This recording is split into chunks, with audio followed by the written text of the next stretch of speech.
हैं mix bag analysis. ठीक है, तो पहला हम ये वाले पॉइंट्स कर लेते हैं, फिर एक और वीडियो बनाऊंगी। देखो, सारनेट क्लासिफिकेशन होती है हमारी हाइपोक्सिक इंड्यूस्ड एनकेफेलोपैथी की। तो उसमें ना 3 टाइप होते हैं। आप उसको कैसे लर्न करें? टाइप 1 के अंदर ना सब कुछ हाइपर होगा, फिर लेथार्जिक हो जाएगा, देन कोमाटोज में चला जाएगा। ठीक है, ऐसा ही सिमिलर हमें डायरिया के अंदर भी मिलता है ना, कि पहले बच्चा एक्टिव होता है, फिर सेकेंड वाले में भी होता है थोड़ा सा, फिर लेथार्जिक होता है, थर्ड वाले में कोमाटोज हो जाता है, कुछ रिस्पॉन्ड नहीं करता, उसको इवन थर्स्ट तक नहीं होता।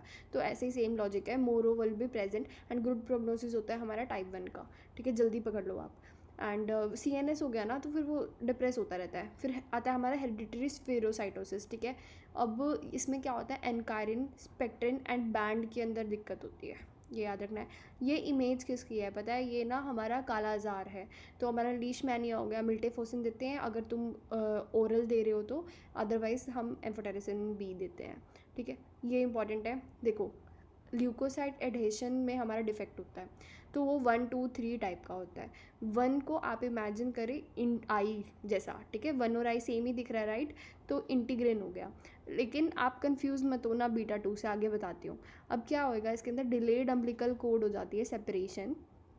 इन्फेक्शन होगा बट कोई पस नहीं बन पाएगा, क्योंकि हमारे WBC में क्या होता है, पहले रोलिंग होगी, मार्जिनेशन होगा, रोलिंग होगी, एडहेशन होगा। पहले एडहेशन से है ना, एक क्वेश्चन में पूछा गया था, तो इंटीग्रिन का एक्टिवेशन से एडहेशन होता है। ठीक है, तो इंटीग्रिन का एक्टिवेशन पहले आएगा, बाद में एडहेशन आएगा। एंड एडहेशन के उस टाइम पे क्या होगा कि ये सब डिफेक्ट हो गया, राइट? तो बीटा 2 इंटीग्रिन ही नहीं है, तो एडहेशन ही नहीं होगा, तो पस ही नहीं आ पाएगा। तो इन्फेक्शन है बट कोई पस नहीं है, and delayed umbilical cord separation हो गया।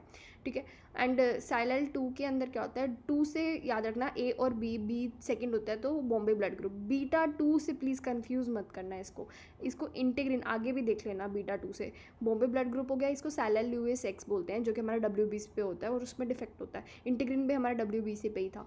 एंड उसके बाद आएगा रिकरेंट इन्फेक्शन होते रहते हैं। ओके, एंड लैड 3 के अंदर क्या होता है, हमारा होता है किंडलिन 3। ठीक है, वो तो राइमिंग हो रही है तो पहचान लेंगे। ये इसमें भी ग्लासमैन जैसा होता है। ग्लासमैन हमारा क्या होता है, 2B GP2B की प्रॉब्लम होती है। एंड ये हमारा कहाँ पे एक्ट करता है पता है? GP2B ये हमारा प्लेटलेट का एग्रीगेशन कराता है। ओके, यहीं पे क्लियर कर देते हैं। GP1B जो होता है वो बर्नर्ड सिल्वर होता है, एंड वो हमारा क्या कराता है अगर पूछें, वो हमारा कराएगा अडहेशन। ठीक है, एग्रीगेशन को इनहिबिट करेगा हमारा 2B जो कि ग्लासमैन होता है। नहीं समझ आया, एक बार वापस से सुन लेना प्लीज़। ठीक है, तो डिलेड सेपरेशन इसमें भी होगी अम्बिलिकल कोड की, बट यहाँ पर ब्लीडिंग इंक्रीज हो जाती है, तो लैड 3 इज़ लाइक ग्लासमैन। ठीक है, नेक्स्ट चलते हैं। सर्वाइकल सर्क्लास जो होता है ना हमारा प्रोसीजर, हम इसमें क्या करते हैं, T2 में 2 अबॉर्शन, ये याद रखना, 2 बेसिकली ट्राइमेस्टर सेकंड के अंदर अगर 2 अबॉर्शन हुए हैं तो that is a clear indication कि हाँ ठीक है सर्वाइकल सर्क्लास करा दो। इवन नहीं तुम्हें TVS स्कैन करने की भी ज़रूरत नहीं है। अगर TVS स्कैन पे अगर तुम्हारा T1 एक अबॉर्शन हुआ है या फिर T2 में भी एक अबॉर्शन हुआ है, तो यू कैन सी कि हाँ भाई तुम्हें लेंथ देखनी पड़ेगी 12 mm से। अगर वो कम है तो आप वो करोगे, सूचर करोगे। ठीक है, गायनेक में अपन ने कवर किया है। All anaesthesias are contraindicated in cervical cerclage, except कौन सा एक स्पेशल होता है, ट्रांसवाजाइनल एनेस्थीसिया यूज़ करते हैं कोबैक नीडल के साथ। ठीक है, प्रूडेंडल, एपिड्यूरल, स्पाइनल, ये सब कॉन्ट्रा इंडिकेटेड होते हैं। ओके, देन आता है हमारा GP36। HIV1 होता है, HIV2 होता है, ऑलमोस्ट सेम होता है। It is not like herpes simplex की बिलो द बेल्ट वगैरह हो, नहीं, दोनों ऑलमोस्ट सेम ही होंगे, बस इनका स्लो एंड फास्ट का होता है, वो हमें जानने की जरूरत नहीं है। एक याद रखना, HIV2 के अंदर एक यूनिक होता है ग्लाइकोप्रोटीन 36। ठीक है, फिर आता है हमारा, या फिर ऐसे भी लर्न कर सकते हो 3 2 जा 6, राइट? अब ER पॉजिटिव अगर अलोन दिया है तो कीमोथेरेपी नहीं करेंगे।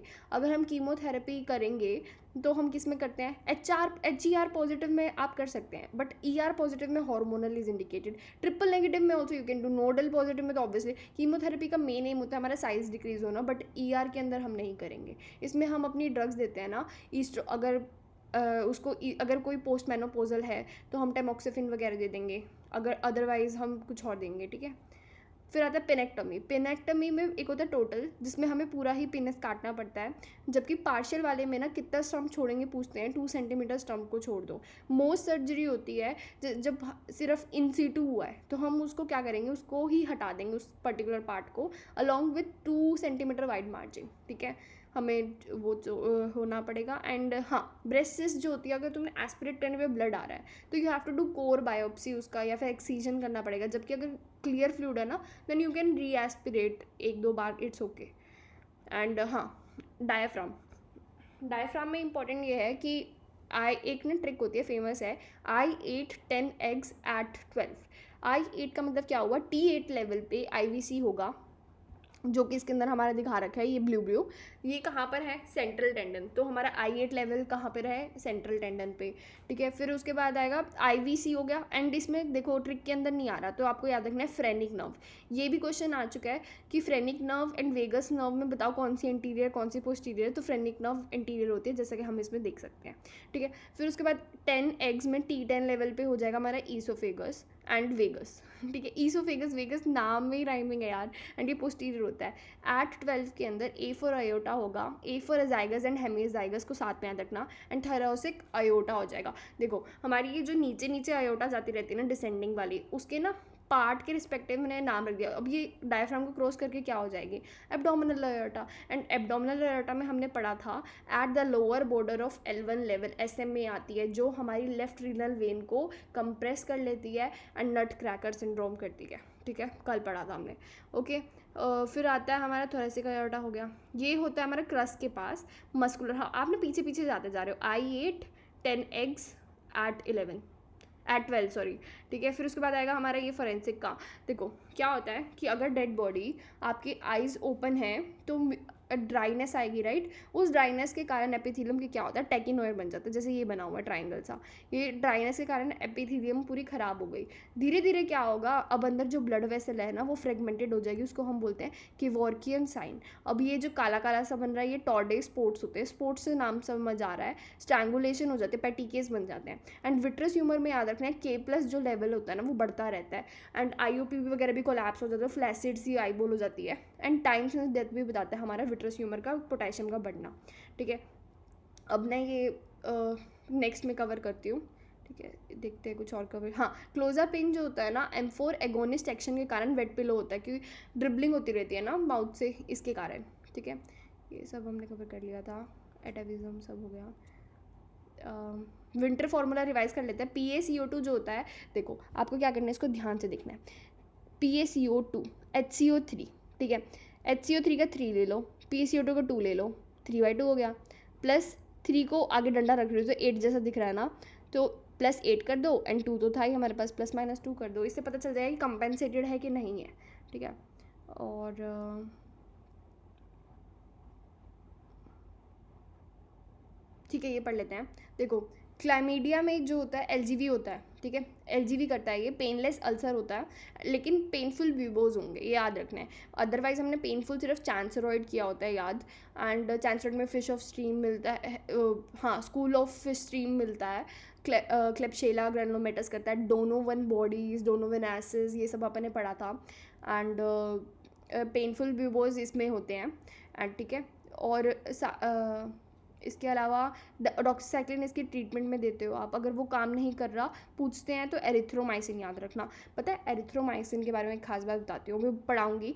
ऑफ्थैल्मिया न्यूनेटेरम होता है, ठीक है। उसके अंदर अगर 1 हफ्ते के बाद बस, या फिर मतलब कुछ डिस्चार्ज आ रहा है छोटे बच्चे न्यूबॉर्न में, तो वो क्लैमिडिया का मान लेते हैं। अगर तुरंत आता है तो या तो वो केमिकल हो सकता है, या फिर अपना नाइसीरिया हो सकता है। तो अगर क्लैमिडिया है ना, तो आप आई ड्रॉप्स डालेंगे जो कि एरिथ्रोमाइसिन इंक्लूड करता है, तो इससे आपको याद रह जाएगा। और वैसे मैं कैसे लर्न करती हूँ क्लैमिडिया एंड डॉक्सीसाइक्लिन, देखो ABCDE, C chlamydia, D for Doxy, ये काम नहीं कर रहा तो एरिथ्रोमाइसिन, सिंपल हो गया ना, ठीक है। RCC जो होता है उसकी स्टेज 4 जो होती है, हम कैसे पता करेंगे कि स्टेज 4 हो गया, जब वो गैरोटास फेशिया के बियॉन्ड चला जाएगा। इसकी ट्रीटमेंट होगी पार्शियल नेफ्रेक्टमी, ठीक है। एंड एंटी-VEGF दे सकते हैं हम। टायरोसिन काइनेज में इंपॉर्टेंट है नाम, सोराफेनेब, सुनाटेनेब, ठीक है। एम्प्टोर इनिबिटर कौन से देते हैं हम, सिरोलिमस, एवारोलिमस, मतलब लिमस देते हैं। सोराफेनेब एंड सुनाटेनेब को याद रखना प्लीज़, ठीक है। एंटी एपिप्टोटिक मतलब क्लोज कर दो, बस बहुत हो गया एपोप्टोसिस। प्रो मतलब बक बक, बैक्स, मतलब बक बक कर रहे हो तो तुम एपोप्टोसिस को बढ़ा रहे हो, किसी के मरने को बढ़ा रहे हो तुम अगर बक बक करते हो। वैसा याद रख लो। स्ट्रेस के सेंसर्स कौन से होते हैं वो इंपॉर्टेंट है, ठीक है। बैड, बिम, बिड, प्यूमा, नोक्सा। मैंने क्या किया है, मैंने ये दोनों लर्न कर लिए हैं। बक बक करना, तुम लड़ाइयाँ करा देते हो ना, एपोप्टोसिस बढ़ जाएगा। एंटी होता है क्लोज करो, जिसके अंदर CL लिखा होगा, ठीक है। ये मैं बेटर टेबल बनाऊंगी, ये वाले देख लेते हैं। देखो रूमेटॉइड अर्थराइटिस के अंदर एक होता है हमारा स्वैन नेक डिफॉर्मिटी, जिसके लिए फेमस ट्रिक है डेली स्ट्रीट फ्रूट, ठीक है। ये लर्न कर लो, you can not imagine in the कि आपको याद नहीं आएगा, तो फिर इसको लर्न ही करना है। DIP पे क्या होगा, फ्लेक्शन। तो हमारे PIP पे क्या होगा, एक्सटेंशन। इसका जस्ट अपोजिट होता है हमारे रूमेटॉइड अर्थराइटिस के अंदर ही होता है बॉटनेर। तो जैसे ये फोटो है ना जो हमारी, ये बॉटनेर की होती है। तो इसमें देखो हमारा ये हो गया PIP, हाँ PIP, एंड ये DIP हो गया। हमारा जो PIP है उसमें क्या है, फ्लेक्शन, एंड जो दूर का है DIP है उसमें क्या है, एक्सटेंशन। तो DIP एक्सटेंशन हो गया तो बॉटनेर हो गया, ऐसे, ठीक है। लिख लेना, याद हो जाएगा। एंड ये देखो, ये हमारी पैनक्रियाज है, इसके ना पार्ट्स होते हैं, बॉडी, टेल, हेड, यहाँ पे अनसिनेट प्रोसेस। तो इनकी ना ब्लड सप्लाई पूछी हुई है। तो हेड एंड एंसिनेट इधर की तरफ आ रहा है। यहाँ पर क्या है हमारा, ड्यूडेनम, ऊपर स्टमक होगा, गैस्ट्रोड्यूडेनल आर्टरी होती है, तो वो उसको सप्लाई करती है, उसको बोलते हैं सुपीरियर पैनक्रेटिकोड्यूडेनल। एंड यहाँ पर इन्फीरियर पैनक्रेटिकोड्यूडेनल जो होती है वो भी सप्लाई करती है इसको, वो नीचे से आती है, सुपीरियर मेजेंट्रिक आर्टरी की ब्रांच होती है, ठीक है। ऊपर से आई, नीचे से आई, सुपीरियर एंड इन्फीरियर खत्म। बॉडी एंड टेल, यहाँ पर स्प्लीन पड़ा हुआ है, ठीक है। तो स्प्लीनिक आर्टरी होगी, तो सिंपल बनाते हैं इसको। देखो यहाँ पे स्प्लीनिक आर्टरी आ जाएगी। हेड एंड अनसिनेट की बात रही, superior and inferior pancreatic artery आ रही है, ऊपर वाली गैस्ट्रोड्यूडेनल दे देगा, नीचे वाली सुपीरियर मेजेंट्रिक आर्टरी दे देगा, ठीक है। सिंपल हो गया। और रुबेला जो होता है ना वो लीस्ट कॉमन ट्रांसफ़र होता है अगर कोई प्रेग्नेंट फीमेल होती है। और क्या क्या इसमें बनता है, PDA होगा। कैटरैक्ट कौन सा होता है ये पूछते हैं, पर्ली न्यूक्लियर होगा। SNHL, आपको ट्रायड याद है, अब थोड़ा स्टेप अप करना पड़ेगा। तो न्यूक्लियर पर्ली कैटरैक्ट होता है, याद रखना। कोरियोरेटिनाइटिस होगी जिसमें सॉल्ट एंड पेपर अपीयरेंस मिले। ब्लूबेरी मफिन भी आपको याद रहेगा, सॉल्ट एंड पेपर याद रखना है, पर्ली न्यूक्लियर याद रखना है, मोती जैसा, ठीक है। और हाँ, अगर ऐसी कोई फ़ोटो दे रखी है ना तो इसमें देखो ऐसा लग रहा है कि इधर उधर इन्वेट कर, नहीं, this is the picture of psoas abscess, ठीक है। ये याद रहना चाहिए। क्लियर सेल क्या, हाँ देखो यहाँ पे आपको बहुत सारे सेल्स दिख रहे हैं जो कि क्लियर हैं। तो क्लियर सेल कैंसर है, ये RCC का होता है, ये VHL के साथ एसोसिएटेड होता है। ये हिमैंजियोब्लास्टोमा, यही VHL है जो हिमैंजियोब्लास्टोमा करता है बहुत सारी जगह पे। एंड आप सोचेंगे हमें RBCs तो नहीं दिख रहे, क्योंकि RCC के अंदर ये क्लियर सेल करता है, ठीक है। एंड साथ में फियोक्रोमोसाइटोमा वगैरह भी कर सकता है एड्रीनल के अंदर। एंड ये हमारा PCT से अराइज होगा, याद रखना, ठीक है। PCT से अराइज होगा। एंड रीनल वेन वगैरह में भी जा सकते हैं। वैसे भी VHL में हमारे 3rd क्रोमोसोम पे होगा, VEGF को बढ़ाता है ये, तो ये वेन्स को तो कर ही सकता है ना इन्वॉल्व। तो हार्ट, तो वेन होगी तो IVC भी हो सकती है, तो राइट हार्ट भी हो जाएगा। ये देखो बर्स्ट एब्डोमेन एंड दोनों की पिक्चर एक साथ, अगर आपको ऐसा दिए, साथ में आपको बोला है सीरोसेंगनस डिस्चार्ज आ रहा है, ठीक है। And more than 20 mmHg mention है, एब्डोमिनल कंपार्टमेंट सिंड्रोम बोलते हैं इसको, ठीक है। बर्स्ट एब्डोमेन होता है, सॉरी मैंने उल्टा बोल दिया, ठीक है। बर्स्ट एब्डोमेन होता है हमारा सीरोसेंगनस पिंक डिस्चार्ज, बर्स्ट एब्डोमेन होगा। बेगोटा बैग वगैरह हम इसके अंदर यूज़ करते हैं। अब इसमें ना आपका मेंशन होगा एब्डोमिनल प्रेशर बढ़ा हुआ है, तो एब्डोमिनल कंपार्टमेंट सिंड्रोम बोल देना। सीरोसेंगनस पिंक डिस्चार्ज कहाँ पे आ रहा है, बर्स्ट एब्डोमेन में, ठीक है। और ये हमारी पिक्चर है माल्टोमा की, ठीक है। माल्टोमा में क्या होता है, मार्जिनल लिम्फोमा के अंदर होगा। मार्जिनल लिम्फोमा का ट्रांसलोकेशन क्या होता है, जो मार्जिन पे पड़े हुए हैं, 11 एंड 18, ठीक है। फिर उसके बाद एक्स्ट्रा नोडल गैस्ट्रिक यही करता है। देखो एक बात होती है सिंपोजियम। सिंपोजियम का मतलब क्या होता है, हमारे, मैंने कैसे लर्न किया, पोडियम पर एक एक करके सारे लेक्चर देने आए एंड देन सबने Q&A किया। पैनल का मतलब क्या होता है कि बहुत सारे एक्सपर्ट एक साथ बोल रहे हैं, अबाउट अ टॉपिक डिबेट कर रहे हैं, and then you can also do Q&A। High altitude पे क्या होगा, ऑक्सीजन कम होता है तो हम हाइपर वेंटिलेट करते हैं, CO2 वॉश आउट हो जाएगा, रेस्पिरेटरी एल्कोलोसिस हो जाएगा, राइट। तो कंपेंसेट करने के लिए मेटाबॉलिक एसिडोसिस कैसे लर्न करना है, देखो इसका जस्ट अपोजिट कर दिया करो। रेस्पिरेटरी एल्कोलोसिस है तो मेटाबॉलिक एसिडोसिस होगा, that is the compensation. And winters formula तो हमें पता ही है वैसे भी। एंड इसमें क्या होता है, मेटाबॉलिक एसिडोसिस के अंदर हमारा HCO3- एसिडोसिस है तो कम हो, वो एक्सक्रीट ज़्यादा होगा, हमारी बॉडी में कम हो जाएगा, ठीक है। CH अपन ने पढ़ लिया था। एंड आई रिपीट, मेरी गलती हुई थी, सीरोसेंगनस डिस्चार्ज बर्स्ट एब्डोमेन में होता है। एंड देन ये सब पढ़ेंगे आराम से, ओके। तो मैलिग्नेंट हाइपरथेलमिया में क्या होता है, स्टेप अप हमारा लेडर पैटर्न बन जाता है, हाइपर कैलेमिया कर सकता है ये। डेंट्रोलिन दोगे आप, ठीक है। HCO3- दोगे फॉर मेटाबॉलिक एसिडोसिस, ठीक है। इंसुलिन दोगे, हाइपरकैलेमिया हुआ है ना, एंड डायूरेटिक्स दोगे, ठीक है। ये इंपॉर्टेंट है। देखो S1Q3T3 जो होता है ये स्पेसिफिकली होता है। T3 का मतलब क्या है, टी वेव तो वैसे भी होती है, इसमें खास बात क्या है, ठीक है। इसमें खास बात ये है टी इन्वर्टेड होगी, ठीक है। पल्मोनरी एम्बोलिज्म में मिलेगा, वेल्स कोर्स को यूज़ करो। एंड हमारा अगर इमेजिंग के लिए पूछे तो पल्मोनरी एम्बोलिज्म में CT चेस्ट करना, लंग स्कैन इतना अवेलेबल नहीं रहता, CT चेस्ट करो। बाकी टेस्ट हम कर सकते हैं बट CT चेस्ट करो, एंड एको वगैरह नहीं करते। वर्निकेज इफेक्ट जो होता है वो हमारी मेमुलरी बॉडी को इफेक्ट करेगा, थैलेमस को इफेक्ट करेगा। वर्निकेज इफेक्ट वही होता है जो हमारा B1 की कमी से होता है। पैरावेंट्रिकुलर ग्रे मैटर कर देगा, बट हिप्पोकैम्पस को ये इफेक्ट नहीं करेगा, मेमोरी इफेक्ट नहीं होगी इसके अंदर, ठीक है। वो कोरेकॉफ में होती है, याद रखना, ठीक है। ऐसे रूल आउट कर सकते हो। ओके, हमारा जो प्रिमिटिव स्ट्रीक होता है ना वो क्या करता है, नोटोकोड का पहले प्रोसेस बनाएगा, देन वो प्लेट बनाएगा। पहले तो आउट पाउचिंग होगी, वो मतलब प्रोसेस बनेगा, उसके बाद न्यूरल प्लेट बनती है। प्रिमिटिव स्ट्रिक का मतलब क्या, ट्राइलेमिनर लेयर अपनी जो कि 3rd वीक पे बन जाती है, ठीक है। फिर उसके बाद नोटोकोड प्रोसेस आ गया, न्यूरल प्लेट बन गई, न्यूरल प्लेट बनने के बाद नोटोकोड प्लेट बनेगी, ये दोनों साथ नहीं आएंगे, ठीक है। फिर ट्रू नोटोकोड बन जाएगी। Everything is about notochord except बीच के अंदर हमारा पहले न्यूरल प्लेट आता है, ठीक है।